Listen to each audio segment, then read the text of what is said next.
Hey all, and welcome back to Fuzzy Dirty Gaming and episode 3 of the Guardian Play With Me series. I've had a look at the first two videos, and I think even with timestamps, I'm not sure people gain very much from entire playthroughs. So what I've decided to do to make the videos more digestible is make them much shorter. I'm still going to record all of the footage, but what I'm going to do is record a separate voiceover separately explaining all the important parts, but still show the full footage clips where I think it's important and interesting. So as we left off, I'm just about to jump into Act 5. Now what I tend to do here on most league starts is dip my toe into the league mechanic waters, just for 15 minutes or so to see what it's like, whether it's rewarding at lower levels. If I can get 15 to 20 chaos out of it really quickly, that goes a really long way into funding early upgrades on a league start. Once this is done, I'll head into Act 5. The reason I do it here is that if you do Act 5 properly, it's around 15 minutes. It's super short. So what we're going to go through is my recommended route for Act 5 to make sure you get through nice and quick. So the first thing you do once you get to the Act 5 town is you'll just have a reward of a rare ring. Pick that up, ID it, see if it's any good or not, do what you want with the ring. Don't do anything else, just head north and exit to the control blocks. The only thing you need here is the miasm meter, which is in the bottom left of the zone. Once you picked it up, head north to the exit. Now this zone's a little bit complicated. You have to go in a kind of snake-like pattern to get to the exit. So once you've picked up the miasm meter, you head north and then you'll take a right. You basically keep going right until you can go north, and then you'll do like a loop round as shown in the footage, and then you'll get to the mini boss. The mini boss is pretty easy. Stand there, kill him, then exit the zone.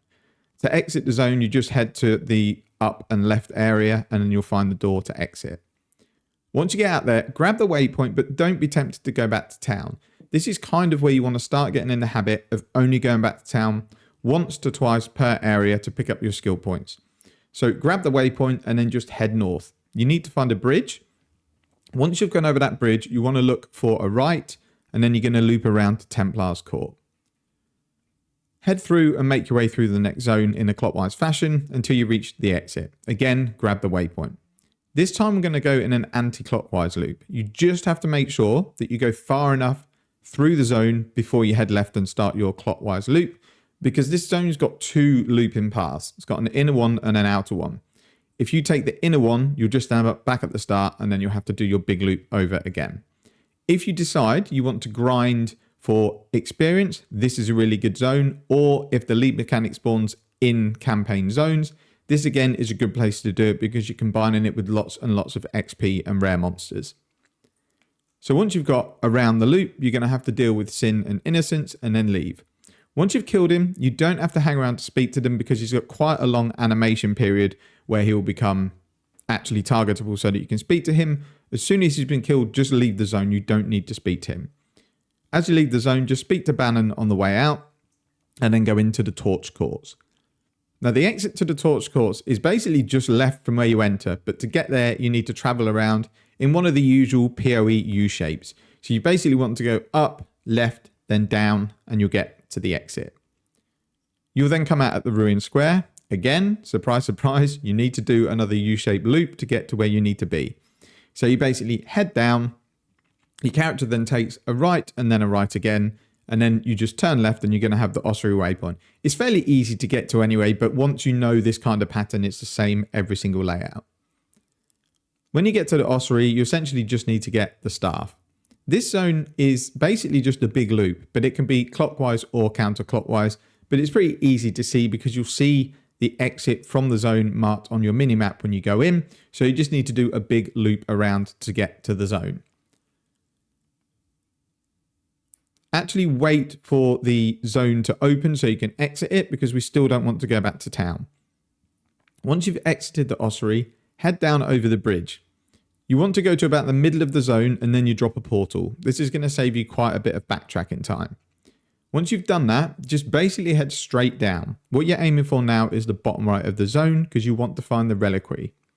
Here we just need to grab the 3 Kitava's Torments. They're always in roughly the same place. The first one is going to be in the top left zone as you enter, so get that one first. Then you basically head across the map to either the top right or the far right area of the zone to grab the second one. Then head to the bottom right to grab the last one. Now what you need to do is either walk back to the waypoint and waypoint back to town, or if you're quite squishy, you can just die and then resurrect in town. It's a little bit quicker. Obviously, if you're hardcore, that's not an option. So now is the first time we're going back to town in Act 5 and we're just about to kill Catawba. So collect all of your rewards, do what you need to do in town, then go back into the portal that you've dropped, and this will end up very, very close to the cathedral rooftop. You basically just have to head to the top left area of the zone to find the rooftop, but where you've dropped your portal should be very close. So from here, we just go directly up and kill Catawba, and that's a nice, smooth and quick Act 5 in the bag. So now we're on to Act 6. The first thing you want to do is clear the Twilight Strand. Once you've done this for Lily, you'll access all the gems either in town or at your hideout. Now you've done that, this is the time that I personally want to do a few checks, and it's the act I spend a little bit more time in to get my character essentially finished, so that I can then go and complete the remaining acts without having to pick up any loot, without having to rejig gear, and without really thinking too much. So the first thing I do is go to a combat zone or hideout, make sure my purity of elements is active and check my resistances. I'm not bothered about being capped at this point, but I want to be at least 50%. If you can get capped, even better, because like I've said, it means you don't have to worry about this for the rest of the act. If you are short, prioritize fire, as this act is absolutely packed full of fire damage. I've put a very brief POB in the video description. It's going to have Act 6 and Act 7. This is what you want your tree to look like around the end of Act 5, beginning of Act 6. It's just lots of minion life, minion damage, and life nodes. The only exception being, we're coming up and getting these mana nodes and also taking 12% reservation efficiency of skills. That's because come Act 7, we're going to add skitterbots into the list of our auras, and at the moment you won't be able to run it. So what we'll also do on the way is take all this reservation wheel here, and it means by the time you get to the beginning of Act 7, you can add skitterbots into your aura setup, and that's a lot more damage. In terms of skills, these are the skills that I'd recommend really for the rest of the playthrough. Like I say, once you get it sorted, you don't really need to do anything else. So your Sentinel Radiance is automatic from your Ascendancy. I run a 4-link of Absolution, Faster Casting, Minion Damage, and Fizz to Lightning. I run a Raised Zombie along with any Golem, doesn't really matter what's wrong, whatever colour you have. Feeding Frenzy, and Minion Life. Minion Life, along with the nodes we've now taken on the tree, will make sure these should never die from now on. And Feeding Frenzy just gives boost to all the other minions. At the moment, in Act 6, your auras are just Clarity and Purity of Elements. Try not to push your Clarity much above 10, because once you add skitterbots, you might be struggling for mana.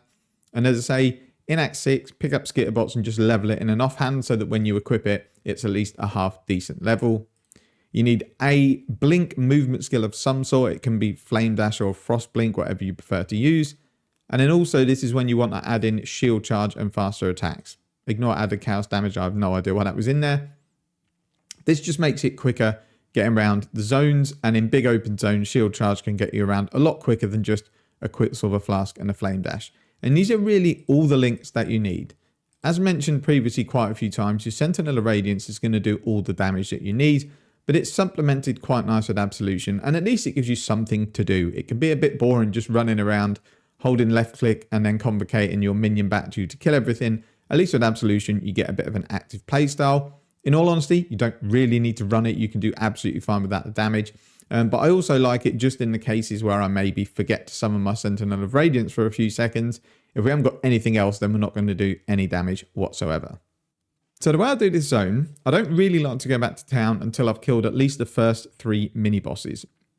So like I mentioned in the Act 5 tutorial, this is where I really want to try and streamline my playthrough and go back to town as little as possible. In the first 4 acts, it's pretty unavoidable because you're going to be going back to get a skill gem, or you might have to go back to get a quest item, or you might have to go back to rejig your gear, put some resistances on the crafting bench and things like that. So what I'll do is I'll just go through to kill Abarath. Then I'm going to go through to the prison, complete the trial in the first zone, and then deal with Brutus. Then what I do when I get to Prisoner's Gate is I find Abarath first. You'll know if you're going the right way as you come across a ledge that you need to blink over, and this leads to the boss arena, eventually. What I then do once I've killed him is exit to character select, don't interact with any of the vendors, go straight back to Prisoner's Gate, and follow the road to get to the Western Forest. There's nothing to do in this zone, so just grab the waypoint, follow the path, and exit the zone. In the riverways, again, follow the path till you get to the waypoint, and then make a left and head to the edge of the map to get to the wetlands. If you skirt the outside of the map, you're going to find the zone where the boss is, and you just need to kill her. It's at that point when I've got all 3 mini bosses down, I'll go back to town, collect all of my loot, allocate my skill points, do anything I might need to do with the character, and then the act from here is really, really linear. You're just going to go through the caverns, go through the beacon until you finally reach the Brine King, dispatch him with ease with this build, and then leave the zone and go on to Act 7. And as discussed earlier, once you have the mana reservation nodes and the mana nodes with a mastery, you want to add summon skitterbots into the build. This gives minions more damage, and it applies shock and chill to all enemies near them. So all enemies take more damage and all enemies are slowed. It's a really, really nice aura for this type of build. What I would also do in this act is be on the lookout for wand and gear upgrades. I would only really try it if you have one item that's really, really bad, or you find some essences of fear, which give minion life and minion damage to a lot of items. These can make a lot of difference to your DPS. Remember, you can also use your bench to craft low-level minion stats or resistances, life, whatever you need to get on your gear. As we're running Absolution, the spell part of it is also affected by things like damage to spells, increased spell damage and things like that. So even though it doesn't boost our minions, it does give a little bit of a DPS increase, so just be on the lookout for it. Your build at this stage should really be in full swing. So you just summon your Sentinel of Radiance, shield charge through the zones, tag the odd enemy to keep your Absolution minions up, and just get through these zones as quickly as you can, making sure you don't get too below the level requirement of the zone. If you're anywhere within 2 below, you're absolutely fine. With the nodes we've taken, the zombies and golems should also now stay alive throughout the majority of the content, so you don't have to worry about keeping an eye on them and permanently resummoning them.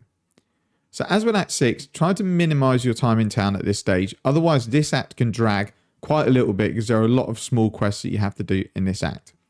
There is a flask up for grabs in this act in the first zone. If you want to, you could take it and take something like a granite flask just to give you a bit of defenses. What I do with this act, once I've killed Ralakesh, this is when I zoom through the rest of the act.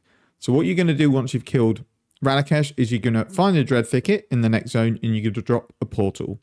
You go all the way through the next zone, in and through Valve City until you reach Yena. At this point, you can't continue because you need the Fireflies. So at that point, teleport back to town from the waypoint, go through your portal, and then clear the Dread Thicket, killing the boss. At this point, I go back to town. I collect all of the skill points that I've amassed in that second half, and then just head through the temple and kill Arakali to complete the act. If you need help navigating Valve City, because I know some players get totally lost in there, I'd recommend this video from Tai Killer. Very straightforward, simple explanation of the different layouts you can get, and there's really not many layouts. I think there's only 3 different layouts you can get for this area. Once you learn them, it's very easy to find your way around. Now that kind of covers everything from Acts 5 to 7. I'm going to leave it there for this video because there's a few layout tricks in Act 8. Act 9, there's some things you can do to farm some lead mechanics. And then Act 10, you're going to be completing your labs and progressing onto map. So again, there's a few things that you need to do. So we'll leave this video for there. Next one's going to cover us the end of the campaign. And then we're getting into the fun of mapping and progressing the Atlas. Thank you very much for watching this video. Take care, and I'll see you in the next one.